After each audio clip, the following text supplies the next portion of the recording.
Well, hello, folks out there in YouTube land. Got a very interesting show set up for you. Yeah, we're going to talk about the SEC and the Big Ten. They're getting ready to go to battle, and it is time to rumble. Let's get ready to rumble! Oh, yeah. We've got Petiti and Sankey meeting in New Orleans. I believe it's tomorrow. And fine place to meet, by the way. That's the one good thing about these commissioners. They always go to really nice places to meet. Anyway, they're going to hash this thing out from 2026 moving forward. And there's a lot of things they're going to be discussing. First of all, the 12-team playoff. Is it going to go to 14 or 16? It's definitely not going to stay at 12. I don't think there's any question. So they're going to determine that. Then they're going to meet the next week in, I believe, Dallas with the college football committee and pretty much tell them how it is. And I think tomorrow and the next few days, the SEC and the Big Ten are going to set up a battle between each other. And now what I mean by that, I'm talking about conference versus conference during the regular season. Now, to get to that, a couple things got to happen. Number one, the SEC would have to move to 9 games because the Big Ten doesn't want to do the interconference battle unless the SEC goes to 9 games. Now, the SEC is not going to do that unless they get 2 things. Number one, a guaranteed 4 spots in the college football playoff. And number 2, additional money from ESPN for those great games. Because if you add a 9th SEC game, that's a lot better than a game against UT Chattanooga or Louisiana Monroe or whoever a team's going to play. So they want $5 million per team. And that makes a lot of sense because that's about what the SEC needs to try to match up to the Big Ten, because the Big Ten's making more money with their TV rights deal. And right here's what the Big Ten gets versus the SEC, and this is their TV rights, including the college football playoff. Plus, the Big Ten not only has Fox, but they've also got a couple of other deals that gets them even more money. So the SEC's a good $5 million behind every year, and it's really more than that. It's probably closer to 10 plus. So the SEC wants that to catch up. And of course, the Big Ten's going, well, we get more money because we play more Big Ten games. And the SEC's complaint is, yeah, that's easy for you to do because you've got a bunch of teams that you're not worried about beating, or the top teams don't have to worry about it because it is weaker at the bottom. And the Big Ten says, well, that's your problem, not ours. So if you want to play against us, you need to be matching up 9 games versus 9 games. So I believe the SEC will do that as long as ESPN's willing to pay the extra $5 million per team, because that's an easy selling point to the coaches in the SEC of, hey, we're going to get you $5 million more dollars. That's number one. Number 2, you're guaranteed 4 spots in the college football playoff, and it might even be more than that, depending if we go to 16. Now, I'm going to go ahead and go out on a limb and tell you that these are the things I think are going to happen. Now, if it winds up not working out that way, I'm sure nobody's going to come on this channel and tell me I was wrong. Now Kane! Well, if they're a tag team now. Yeah, they won't pull out the chairs or anything like that. Anyway, I'm just going out on a limb on all of this and tell you what I think they'll decide. And it has a lot to do with money and trying to come up with the revenue sharing money that really every school needs. And we've talked about, look, it's tough when you've got a budget and somebody takes 10% of the total gross of your budget and adds that as an expense and you get no additional revenue for it. You know, you got to understand these universities, they're basically government agencies. And what they're great at doing is spending every single dollar. It's called spend it or lose it. So, you know, any university, they max out every dollar. So it's not like they've got some giant amount of money sitting there waiting to go in case they have to pay revenue sharing. So they're looking to increase that. The other thing I think they'll do is probably go to 16 teams in the college football playoff. If you go to 16, that's 4 additional games. Again, that's more money. And they could renegotiate this deal right here that has the amount of money going per team because of the college football playoff. If they had 4 more games, these numbers go up, and every conference wants this number to go up. So the obvious way to do that is more games and more competitive games.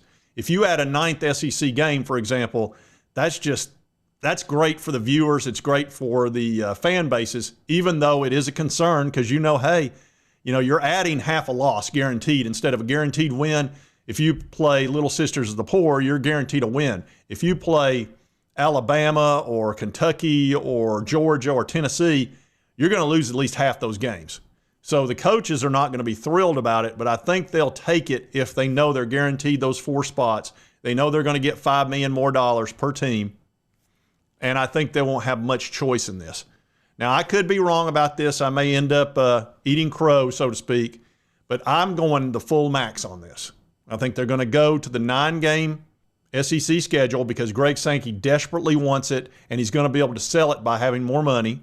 I think they're going to go to the 16 teams because, again, 4 additional games, more money, and you'd be guaranteed at least 4 in both those big conferences. And they might get 5 or 6 in, depending on the season. That's definitely possible if you go to 16 because you'll have more at-large bids, and they'll take those straight from the top 25.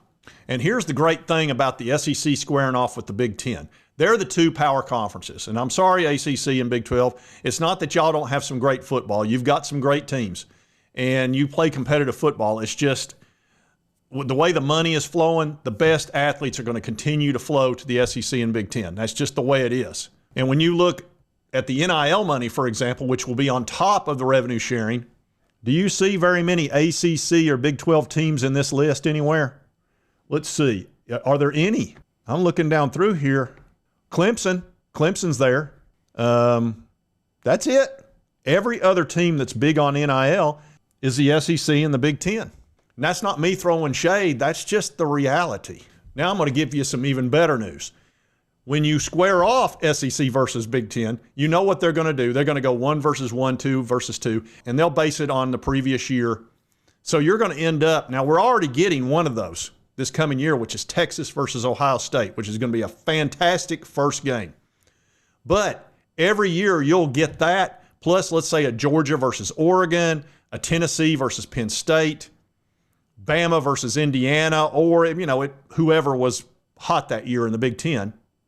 Illinois versus South Carolina, you saw that game. That was fantastic. Shane Beamer never disappoints. Iowa versus Ole Miss. Minnesota versus LSU or A&M versus USC, whatever. Washington versus Kentucky. Anyway, games we have not seen that I think would be fantastic games during the regular season and would bring a lot of viewers. Again, that's even more money because when the SEC and Big Ten square off, that's more money for them, because those are going to be very popular games. So all of this is about trying to offset the revenue sharing that they're going to have to do in 2025. And every single school is going to be pressured to do that and figure out a way to pay for it. Well, $5 million here, another $2 or $3 million for the college football playoff, another $2 or $3 million by the SEC playing the Big Ten.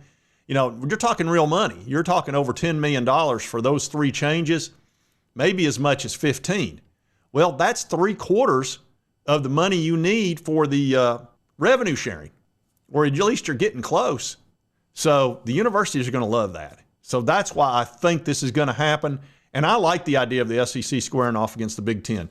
And again, as long as the SEC is getting $5 million more per team and they're guaranteed 4 spots in the college football playoff plus, I think that the SEC fan bases should be able to live with that and be fine with it.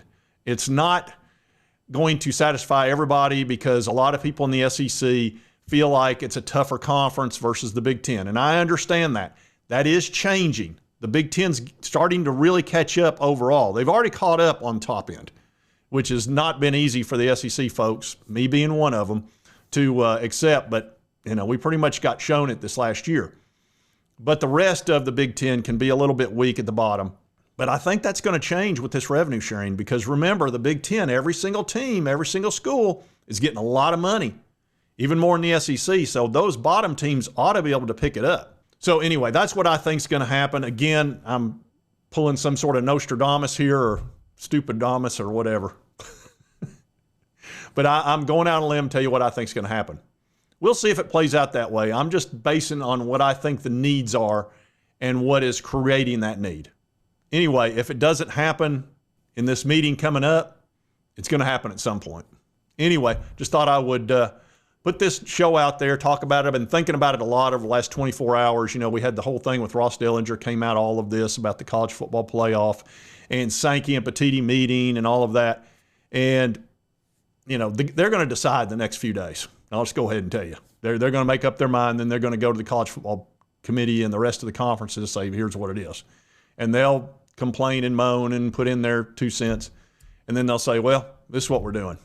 So anyway, look, I just know how power works. I know how politics works, and they've got the say. They've already agreed to it in the memorandum, so it's, you know. Anyway, some people like that. Some people will hate it. That's okay. You know, I get it. You can come on this channel and you can disagree. It's not a problem.